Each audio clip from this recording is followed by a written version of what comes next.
Welcome to She Persisted. I'm your host, Sadie Sutton, a 19-year-old from the Bay Area studying psychology at the University of Pennsylvania. She Persisted is the teen mental health podcast made for teenagers by a teen. In each episode, I'll bring you authentic, accessible, and relatable conversations about every aspect of mental wellness. You can expect evidence-based teen-approved resources, coping skills, including lots of DBT, insights, and education in each piece of content you consume. She Persisted offers you a safe space to feel validated and understood in your struggle, while encouraging you to take ownership of your journey and build your life worth living. So let's dive in. This week on She Persisted. This industry, its main business is just defrauding parents into thinking that they are something that they're not. And a lot of parents look at these glossy marketing materials and it looks great. And they think that just because it exists, that there is some regulatory body, but there isn't. They fall under all these loopholes. And you have a lot of unqualified, unlicensed, unregulated people being like, I'm going to do this crazy therapy, pay me all this money and do it. And there's no one vetting that stuff to see, is this actually evidence-based? Does this help or does this hurt? Hello, and welcome back to She Persisted. We are in episode 2 out of 3 of our mini-series on the troubled teen industry. This is a super exciting episode because we have Katherine Kubler on the podcast. If you are at all familiar with the troubled teen industry, I am sure you've heard her name. She is the director of The Program, which is a Netflix documentary about the TTI, and it was just so incredibly done. It was in the top charts. It was really a very healing experience as a survivor to watch, and so I highly recommend you watch that if you either went to a program or you just want to learn more about the industry, because she just did such an incredible job explaining its leadership and how expansive it is. She really explained how WASP, the Worldwide Association of Specialty Programs, came to exist and how it became so problematic and how little evidence there is backing the quote-unquote treatment that they were doing in these programs. And so in addition to being the director and a survivor of Ivy Ridge, she's also a writer and producer, and I have all of her information in the show notes if you want to check her out. But in this episode, we talk about how she decided to create the program and create a documentary about her experiences and the troubled teen industry as a whole. We talk about what a lot of these programs look like, red flags that people can be aware of, if there is any evidence supporting these types of interventions. Spoiler alert, there is not. And then we also talk about the experience as a survivor, because she not only speaks to her own lived experiences so much in the documentary, but she also featured a lot of her peers and friends who also went to Ivy Ridge, and it was really, really impactful to hear them articulate what it was like after leaving the program and reintegrating with real life and coming to terms with what they experienced. So this was a really incredible interview. I'm so grateful that Katherine made the time. I know you guys are going to love this one. And next week, you guys get to hear from me about my experiences, and then we're back to regular programming. So I really hope you enjoy this. As always, information is in the show notes. If you want to learn more about Katherine, make sure to leave a review, subscribe for more, let me know on social media what you think. And with that, let's dive in. Well, to get things started, I'm so excited to have you on the podcast. I was so excited when I heard on social media that there was a troubled teen documentary coming to Netflix. And when I watched it, it was just such a healing experience to be able to see how you guys depicted the healing process and everything that you showed about kind of unraveling these memories and experiences you had. And it was also so informative. And so I watched it with my mom. And so for anyone that wasn't totally aware of like how extensive the troubled teen industry is or how much is going on there, you guys just did a phenomenal job. So that is how I kind of became aware of you. But I'm really excited to have you on and talk about everything that has come of the documentary and next steps and all the things. So thank you for being with me here today. Yeah, of course. Thank you for having me. I always appreciate an opportunity to discuss it more. Of course. Well, to get things started, I'd kind of love to hear your background and why you decided to actually make the documentary. I think this is something that a lot of survivors struggle with, is speaking out and sharing their story and also how much to share. and you did like the most effective storytelling ever with a very top charting Netflix documentary. So I'm really curious what that process was like. Obviously, they've since closed, but a lot of these people just circulate around different programs. And you talked about like the larger overarching structure that's still really involved in today's programs. So what was that process like? How did you decide to start the documentary and do that on such a large scale? Because for a lot of people, there's still a lot of fear there. Yeah, absolutely. Well, I mean, I was in the program myself, so I had this firsthand experience, and I had no idea that these places existed until I was sent to one. I was inside one. I didn't even know prior to being sent until I was actually there. And while I was there, I was like, well, this is insane. Like, I didn't know places like this could exist. And I was, you can see in the documentary from my home video archive, I was filming everything from a very young age. I was obsessed with home videos and always filmmaking all the time. So when I was in the program, I was like, well, this is insane. I need to make a documentary about this. Like, this is crazy. Yeah. So while I was there, I was like, as soon as I get out, I'm going to expose these places. Yeah, so I got out of the program and immediately started looking for any resources to kind of help explain what had happened to me. And there really wasn't anything out there at the time. And the internet, like social media was just becoming a thing. Like MySpace didn't exist before I got in the program. And when I got out, that's how we all started finding each other afterwards because we weren't allowed to share contact information when in the program.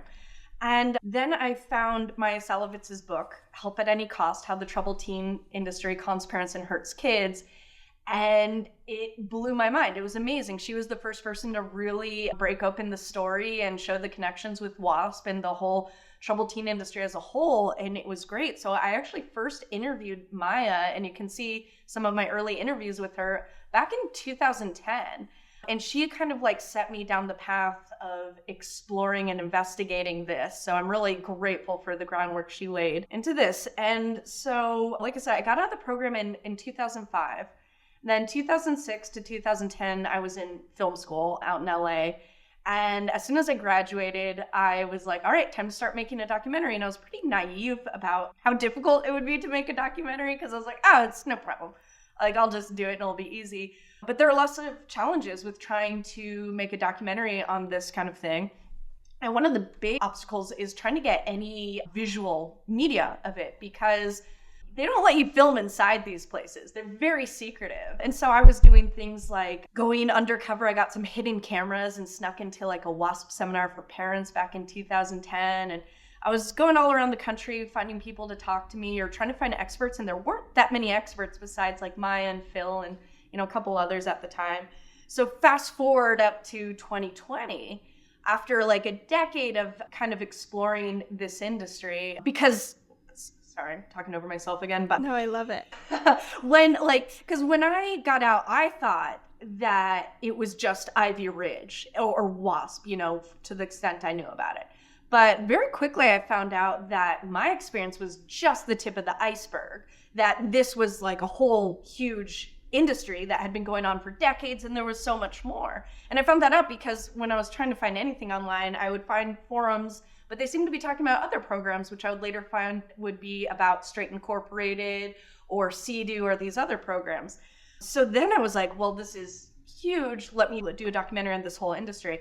Fast forward to 2020, after a decade of looking into this whole industry and piecing things together, come to find that it was my very own program that was abandoned and left all the evidence behind.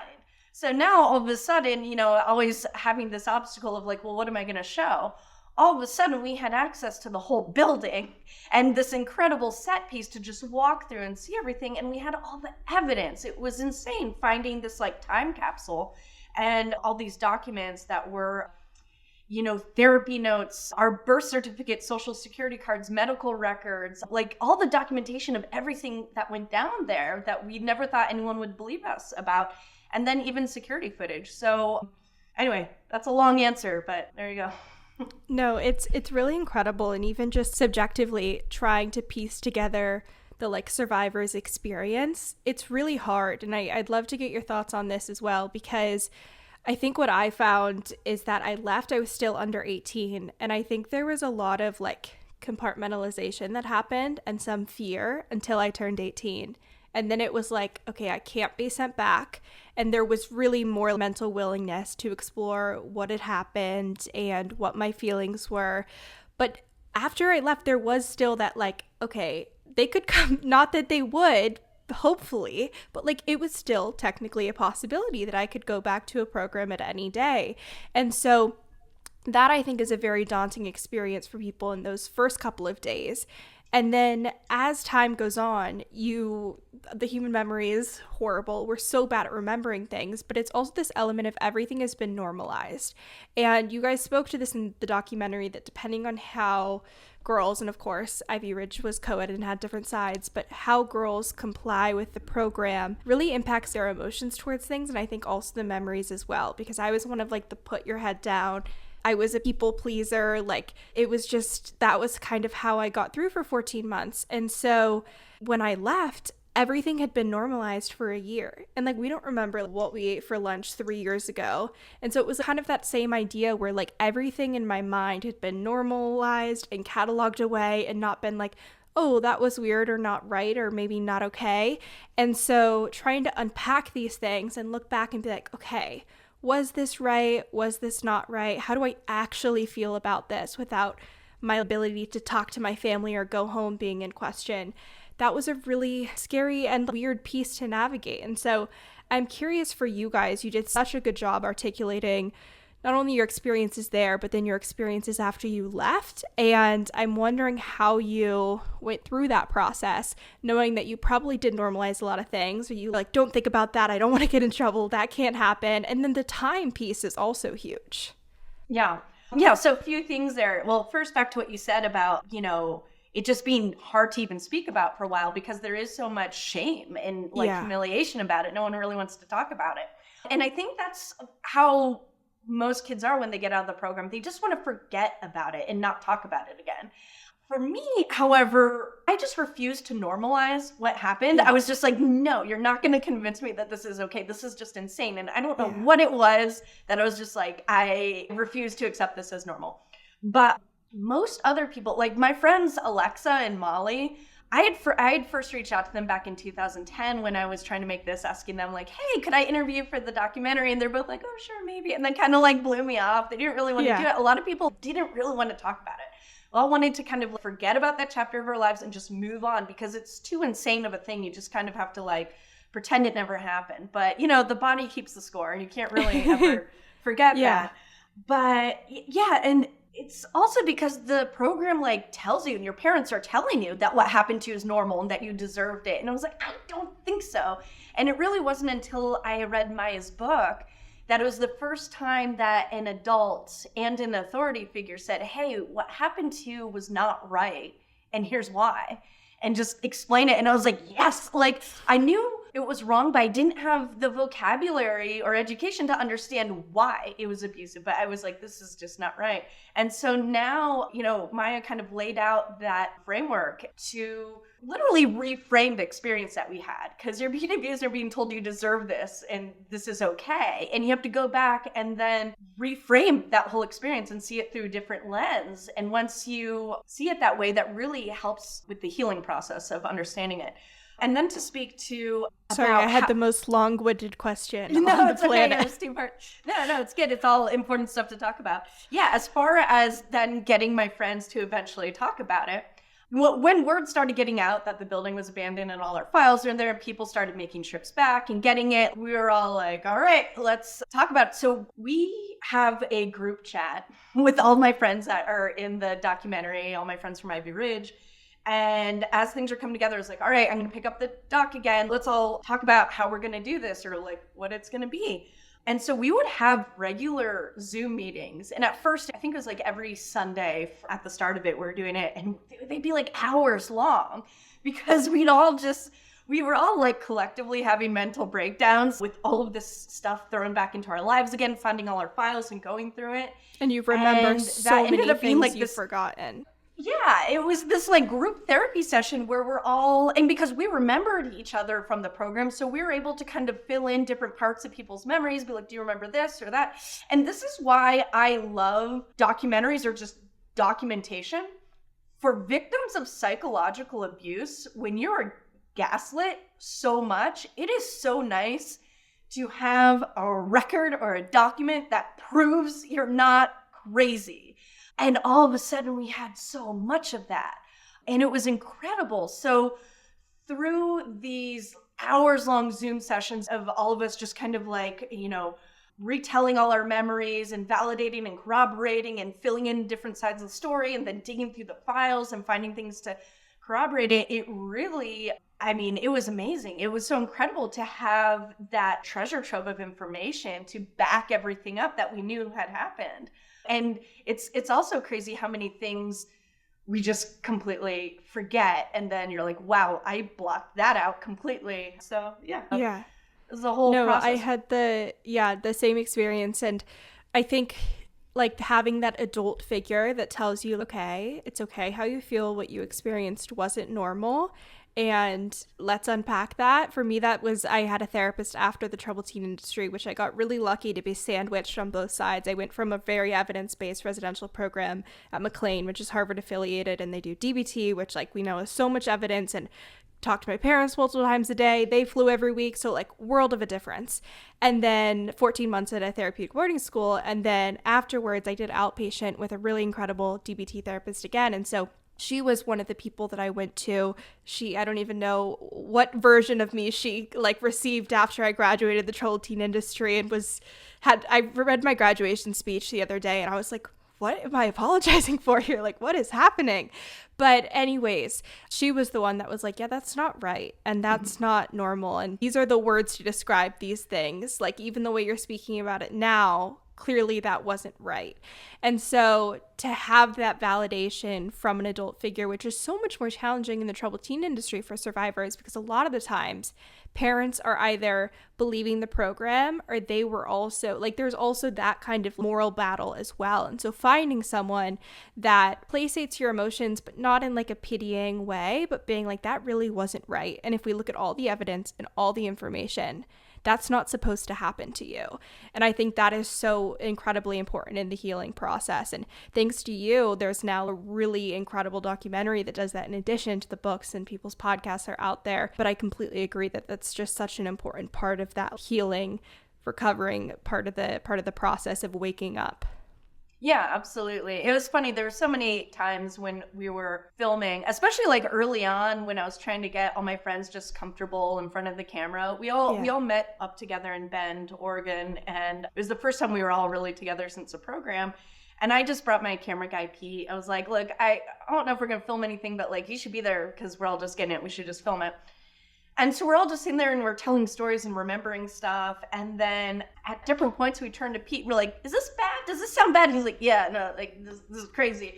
Or we'd be talking and then he'd stop you like, wait, hold up a second. He was like, this is the first time hearing about a riot. And we're like, oh yeah, the riot. Or just, there are just different things that were just so normalized to us or whatever that so often we go to Pete, we're like, is this bad or are we being dramatic? Like, I don't know. It's really good to get that validation from other people because again, this is normalized for us, and so you have to get a level set and just be like, okay, what is actually okay? And so I hope that this documentary, though I'm sure is re-traumatizing for a lot of survivors to see it, at the very least provides some validation about it, and also hopefully it is used as a tool so that people don't have to try to explain it again themselves. That is the hardest thing, is how do you explain this to other people without just like word vomiting and like trauma dumping on them? It just sounds crazy. So it's so nice to now just be like, just watch the Netflix documentary. It explains it better. No, it's huge. And I think I'm excited to kind of later on ask like what you think about all the increased press and how that's going to impact things. But I definitely wanted to ask you about kind of how WASP has evolved since Ivy Ridge. Like obviously the industry is kind of adjusting and it's kind of concentrating in different programs that it did before. There's like more wilderness programs that are now shutting down, still a lot of therapeutic boarding schools. They're moving away from behavior modification, but it's still a lot of the same people and the same program models and no regulation and reform. And so I'm sure as you were like going through and doing the research, you were coming across like how things had changed since Ivy Ridge, or how the people that were originally involved in WASP are now involved in different programs today. And so I'm curious what your thoughts are when you look at today's troubled teen industry, and if you're still seeing a lot of those patterns, if there's a new WASP that has emerged, any kind of thoughts on that on today's industry? Yeah, no, absolutely. I mean, like I said in the doc, this industry is like whack-a-mole. It's like once one program gets bad press and gets shut down, a new one just opens up again. And so I always hesitate to call out specific names of programs because they'll just change their name. Or even just to say, is this WASP? Because now everyone is trying to say, oh, we're not WASP. Even like things that were definitely WASP programs were like, we left WASP. Yeah. And it's just like, okay, cool. So once whatever name gets enough bad press, everyone distances themselves from it. So for me, instead of calling out specific names of programs, it's more important to point out the methodology of how these places work. So no matter what name it's currently going by, you know what red flags to look out for. So yeah, there's a few things with that. Is one, just any program that restricts contact between the family that's just shouldn't happen. That's a big red flag. Kids should be able to access a landline, at the very least to call Child Protective Services that have a line to CPS if anything's going on, to contact the police. We did not have that ability. Like, there was no one we could call to be like, help, I'm being abused, save me. Like, please come do a welfare check. You just couldn't do that. So kids need to have access to a phone to contact their family. Also, the just long-term residential treatment in general is rarely necessary or recommended. And if it is, it's in extreme circumstances. So if a program is just blanket recommending admission to students without even an evaluation in person or all sorts of stuff, that's a big red flag. Like, Ivy Ridge took me in without even seeing me in person and is off the bat trying to get people to sign year-long contracts. That's a big red flag. And, you know, this industry exists because they are filling a market that is needed. There are families in crisis that are like, what do? We need something there.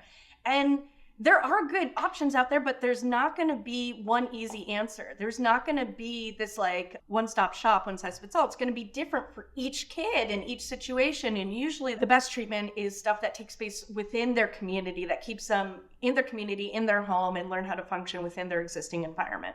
As far as current programs go, because yes, like WASP, it doesn't exist anymore, but the WASP methodology very much does exist. I mean, I do think WASP really was kind of like the worst. 100%. With WASP, it was, Maya actually said it really well. She was like, the abuse is the treatment. It literally, that was it. Whereas other programs, it's like, oh, there's treatment and abuse happens. With WASP, it was literally like, no, us abusing you is the treatment. That's what it is.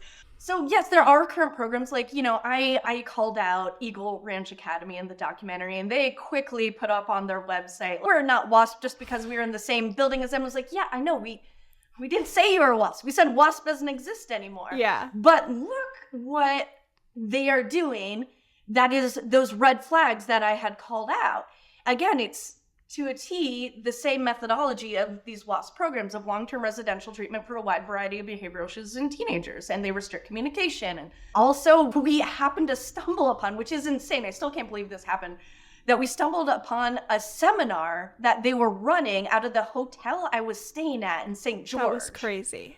That was insane. I remember turning to Molly, I was like, no one's going to believe this. This is crazy. What a crazy coincidence. The karma. It's come back around. Because there was always this question. Like, after all these years later, I was like, well, I don't think they're doing it the way. So WASP isn't around anymore. They're not doing the seminars. Like, maybe these programs exist, but they're not doing the same. But to find that the seminars are going on and it's the exact same posters and language and all the stuff that we had in our seminars, I'm like, oh my gosh, I can't believe that it's still going on exactly this way. So yeah, the other thing is, I will take any opportunity I can to call out NATSAP. The National Association of Therapeutic Schools and Programs is what a lot of people refer to as the new WASP. They will deny that for sure, but they present themselves to be this regulatory body, which they are not. They are a member-paid organization, and they'll give programs this seal to put on their website saying, hey, we're an official NATSAP program. So you think, oh, okay, cool. They have a little badge.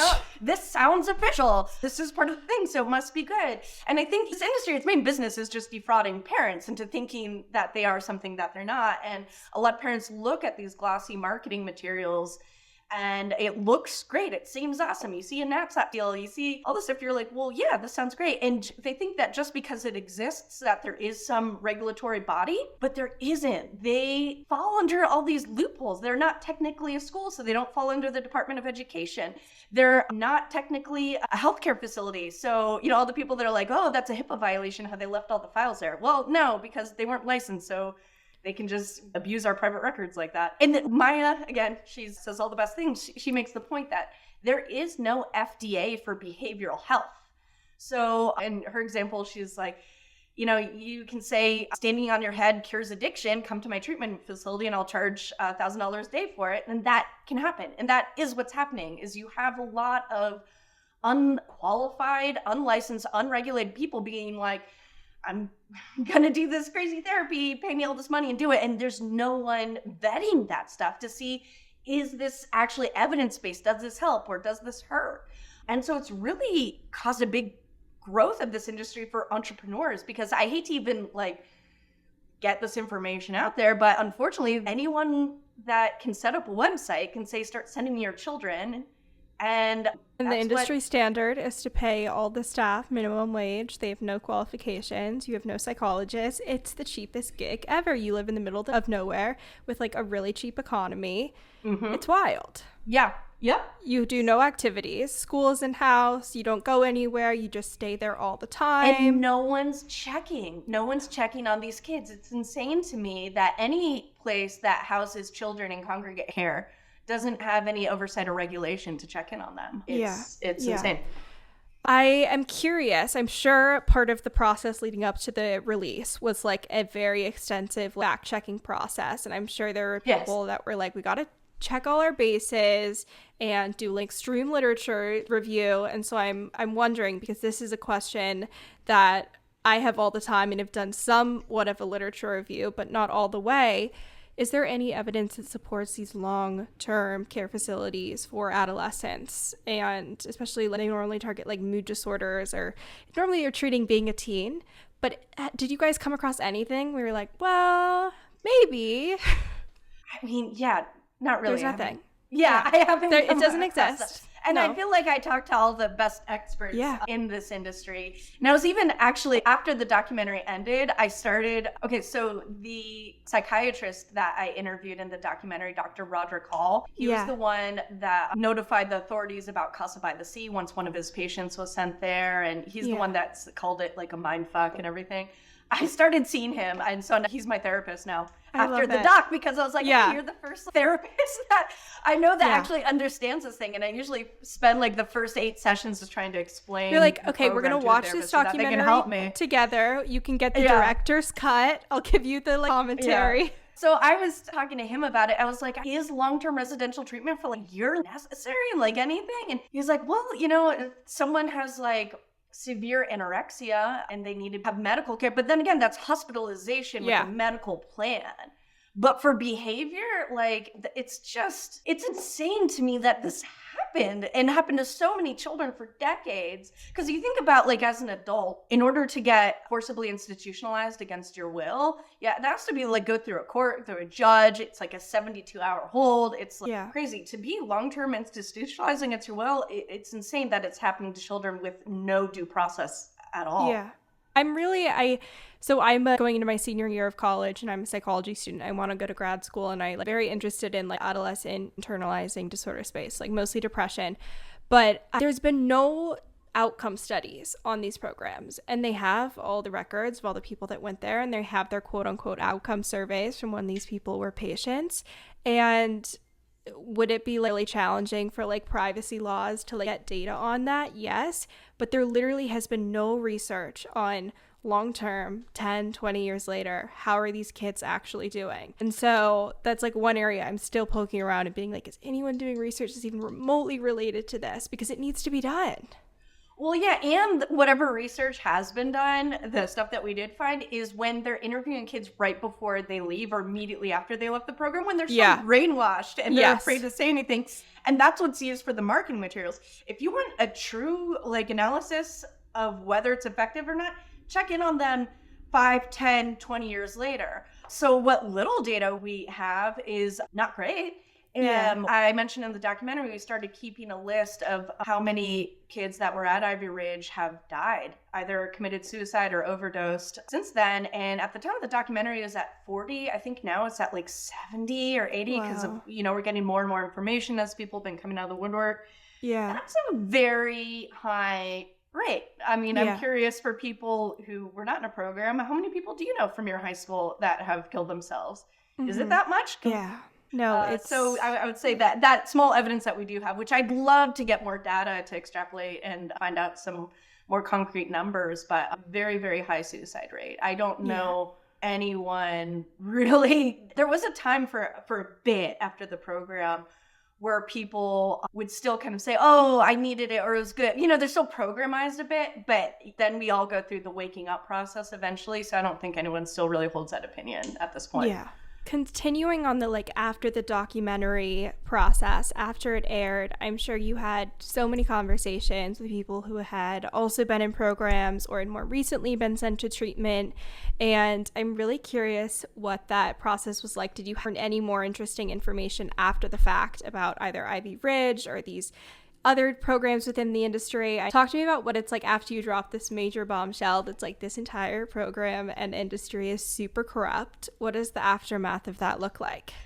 Yeah, well, first of all, everyone tries to distance themselves from WASP or from this. Yeah. Well, we're not that or whatever. But, and let's see, I don't know how much I can say because I need to keep some stuff is still ongoing. Of course. But I will say that a lot of these players, especially the WASP players that I exposed in there, are still currently doing stuff right now. And what was interesting also is because once everyone started disaffiliating from WASP, these kids in these newer programs didn't realize it was WASP until the documentary came out. So the doc released, and I got messages from all over the world of people telling me about other programs. I mean, so many people have come out of the woodwork telling different stories. My friend Allison, who was my Hope buddy in the documentary, she was one doing the palms up, palms down, palms together. She got hit up by these two kids on TikTok who messaged her and they said, oh my gosh, we just watched the program and we saw Narvin. We were just in his program. We were like, what is this guy? These kids are 18 and 19 years old. Yeah. They'd literally just gotten out of a program a year before that Narvin is currently running. And she's like, Katherine, you got to talk to these kids. This is insane. And then more and more Narvin kids started reaching out that they didn't realize it was WASP because it wasn't considered WASP anymore. It's these new names of programs that Narvin is running. And hearing the most horrific abuse and negligence and fraud that he's committing going on right now is insane. Yeah. No, it literally is never ending. And when you see when I think about own program, it's of course it's always the same staff and they've been there forever and they're going to be there forever. But then you also look at where they trained before, where they took a couple years to go and set up a program, and it's all so connected. And you think about how many kids they impacted in Utah or North Carolina or whatever these other states are where they spent time with these other programs. And it's just so heartbreaking to think about how widespread it is. It's really challenging to mentally think about how extreme it is. But I do have one really micro question, which one of my friends reached out after the documentary with the high school diplomas. And she was like, how do I know if my high school diploma is real? Because she went to a program after a therapeutic boarding school that she graduated from. So I was wondering for people listening that also have that problem, how did you guys figure out if they were actual high school diplomas and check the due process there? Oh, good question. What is the right way? I mean, I had known about it because it became a headline and it became an issue, and New York offered a refund to some families. So we knew that was an issue. But yeah, since the documentary came out, within the WASP survivor groups on Facebook and stuff, I saw other people being like, wait, I was at this WASP program. Is my diploma fake? Help. And I know, I was like, oh gosh. I mean, it's so sad because a bunch of people are realizing that also now their high school diplomas are also fake. And it's kind of a mixed bag because there were some schools that did actually work in conjunction with a real school accreditation, but then a lot that didn't. With WASP in particular, Litchfield set up his own kind of school, a Browning Academy, and then they were accredited through I can't remember off the top of my head, it's Northwest Association of School Accredited Colleges and Schools, which technically is real, but only accredited not New York, Illinois or somewhere. I can't remember exactly.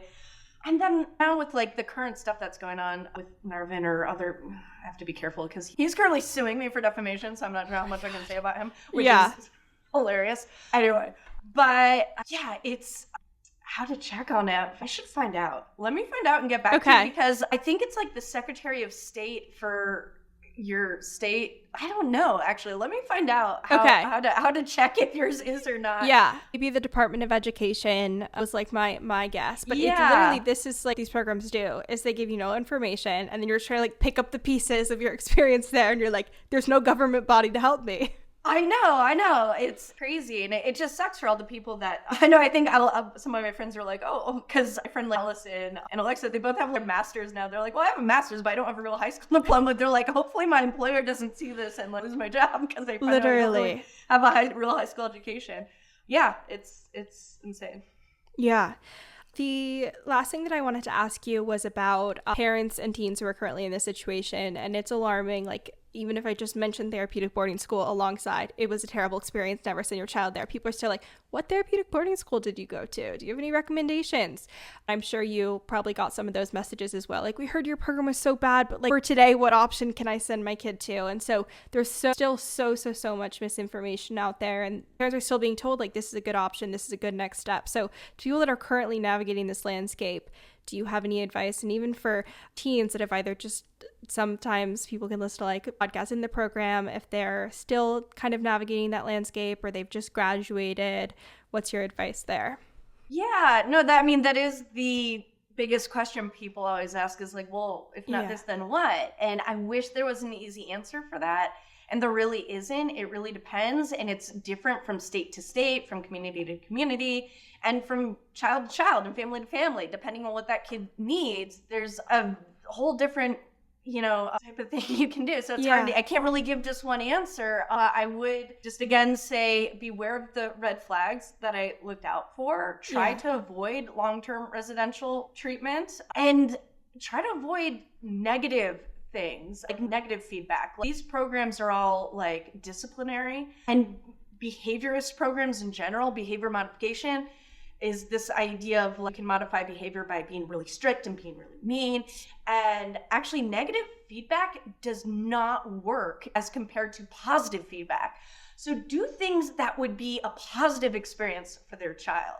Take them on positive outings and experiences. Find things that they can do within their community. But then it's also tough because at the same time, I wanted to be out of my house. I had an abusive stepmother and I did not feel safe at home. I did not want to be at home. So where can you go when your home isn't a safe place? And I'm sad that there really aren't too many good options for that if you just have bad parents. And one of my like longer term projects I've been trying to, get together for a long time is figuring out some sort of resource toolkit for survivors and for people looking for this, of alternate options. It's just so hard because it varies so drastically from person to person and depending on where they are, of what you can do. So I don't have like an easy answer for that, but I would say anything you're going to do, talk it through with your child. Let them have a say in it. Kids don't act out for no reason, and let them be involved in their own treatment. Otherwise it's not going to work. Yeah. No, I 100% agree. If people want to follow along with you or keep an eye out for any future projects, where can they do that? I guess my Instagram is my like public facing thing. I've been private on all my social media up until the doc came out. I was like, I guess I should make my Instagram public, but I was getting so many requests I couldn't keep up with it. And I was like, all right, I guess I need some place for people to contact me. But so I have that. I'm sorry if I'm not good at responding. I've literally received like thousands of messages. It's so much. But I also do have my website, katherinekubler.com, so you can send a message through there. But yeah, usually Instagram's the best way. I used to post a lot, and now that I have too many people following me, I'm too scared about what to post. I can't just post pictures of my dog and food anymore. I love it. Oh my gosh. Well, that's perfect. I'll put both of those in the show notes, and thank you so much. Yeah, thank you. Thank you so much for listening to this week's episode of She Persisted. If you enjoyed, make sure to share with a friend or family member. It really helps out the podcast. And if you haven't already, leave a review on Apple Podcasts or Spotify. You can also make sure to follow along at She Persisted Podcast on both Instagram and TikTok, and check out all the bonus resources, content, and information on my website, shepersistedpodcast.com. Thanks for supporting, keep persisting, and I'll see you next week.